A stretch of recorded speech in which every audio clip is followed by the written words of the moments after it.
सातारा जिल्ह्यातल्या 7 नगरपालिका आणि 1 नगरपंचायत निवडणुकीच्या मतदानाची प्रक्रिया काल पार पडली। त्यानंतर पोलीस बंदोबस्तामध्ये ईव्हीएम मशीन ज्या त्या नगरपालिका हद्दीतील स्ट्रॉंग रूममध्ये ठेवण्यात आले। सीसीटीव्ही यंत्रणा त्याचबरोबर दर 8 तासांनी या स्ट्रॉंग रूमची प्रशासकीय अधिकारी तपासणी करणार आहेत। याचा आढावा घेतला आमचे प्रतिनिधी वैभव बोडके यांनी। सातारा जिल्ह्यात 7 नगरपालिका आणि 1 नगरपंचायतीच्या निवडणुकीची मतदान प्रक्रिया ही काल पार पडली। त्यानंतर साताऱ्यात ह्या ईव्हीएम मशीन ह्या MIDCत असलेल्या गोदामामध्ये सुरक्षित ठेवण्यात आल्या आहेत।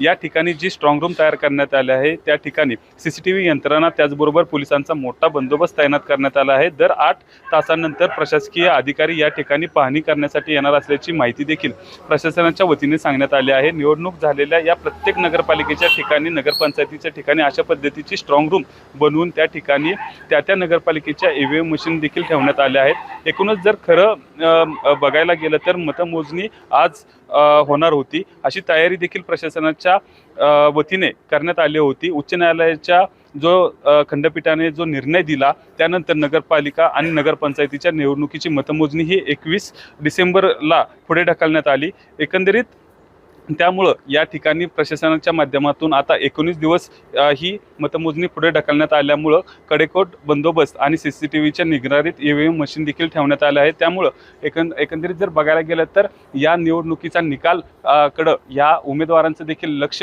लागलं आहे, त्यांची धाकधूक देखील वाढली आहे। त्याचबरोबर प्रशासनानं आता या ईव्हीएम मशीनवर सुरक्षित कडेकोट अशी नजर देखील ठेवण्यात आल्याचं आपल्याला पाहायला मिळतंय।